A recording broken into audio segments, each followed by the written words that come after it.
Halo teman-teman, apa kabar? Welcome back to my channel. Video kali ini kita akan melanjutkan tutorial Oracle.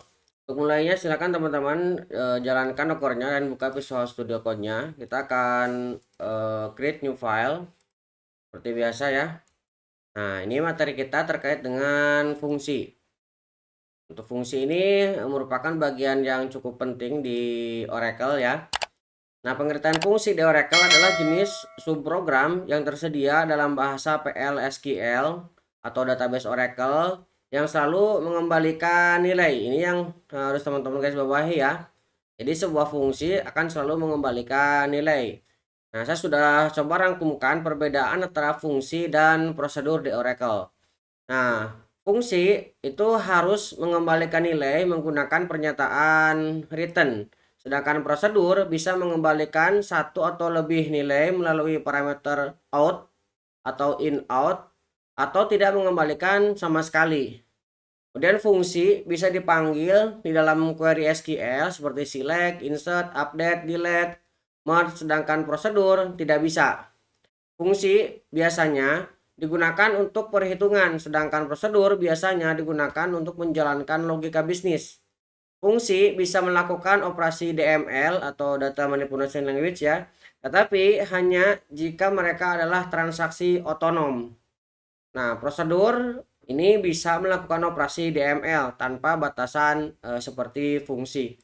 Itu sekilas perbedaan fungsi dan prosedur. Nah, perbedaan di antara sintaknya juga di sini kalau misalkan kita bikin prosedur create or replace prosedur. Nah, kalau fungsi ini create or replace function, baru diikuti dengan nama functionnya. Nah, setelahnya ini ada parameter list dan ada return dan return tipenya. Baru di sini deskripsikan isnya apa isinya ya. Nah, untuk lebih jelasnya kita akan coba buat sebuah fungsi ya. Nah, pertama kita akan or create or replace function. Nah, fungsinya misalkan kita akan buat get total sales. Nah, get total sales ini kita akan tambahkan satu buah parameter in year. Ini kita akan ambil dari PLS integer. Nah, ini tipe datanya integer. Nah, kemudian kita akan returnkan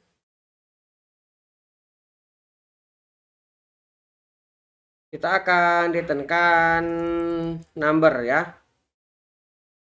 Nah, baru di sini kita dapat definisikan is. Nah, setelah is kita akan mengembalikan isnya adalah L total sales. Ini tipe datanya number. Kita definisikan inisial value-nya adalah 0. Nah, baru kita definisikan di sini begin, kemudian kita tutup dengan n dan titik koma. Oke, di dalamnya kita baru lakukan misalkan kita akan select, ini akan kita sum antara unit unit price, kita akan kalikan dengan quantity.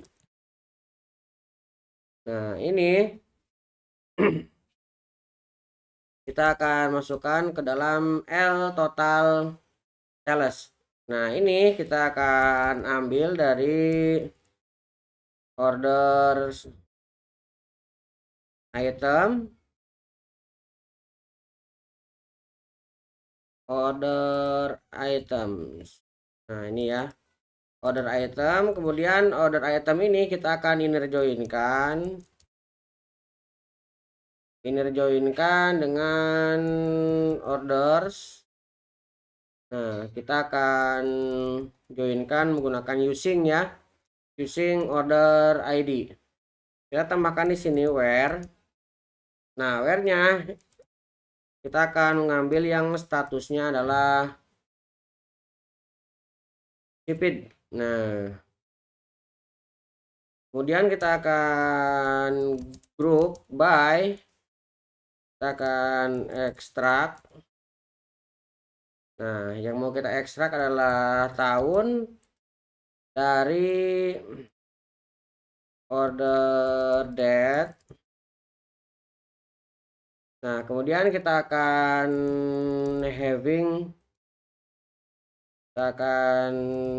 ekstrak lagi. Kita akan ekstrak year from order date. Ini kita akan ambil dari in year. In year yang dari sini ya. Nah, setelah itu kita baru di sini buatkan returnnya yaitu sales ya. L total sales. Ini kalau misalkan sudah, kita tinggal blok dan kita jalankan. Oke, ini sudah ke create kan.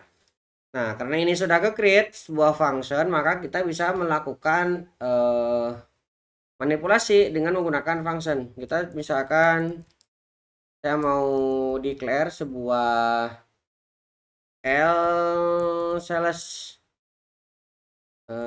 tahun 2017. Saya mau mengetahui sales tahun 2017. Nah, isinya kita akan inisial kasih 0, kita akan begin, kita akan end. Nah, di sini kita akan ambil ini dari hasil query L sales 2017, kita ambil dari get total sales tahun 2017 seperti ini. Nah, kalau sudah seperti ini, kita tinggal put line aja L dot sales. Nah, di sini kita bisa tambahkan stringnya ya, sales 2017 titik 2, misalkan seperti ini ya. Ini tinggal kita blok, kita jalankan. Lihat, sales tahun 2017. Nah, ini jumlahnya sekian. Nah, ini kita menggunakan sebuah fungsi yang kita kombinasikan ya dengan sebuah anonim script. Nah, sekarang kita akan coba lakukan ini untuk sebuah kondisi. Misalkan kita akan tambahkan di sini begin, kemudian end. Nah, begin end ini kita akan buat sebuah if. Kita akan buat if get total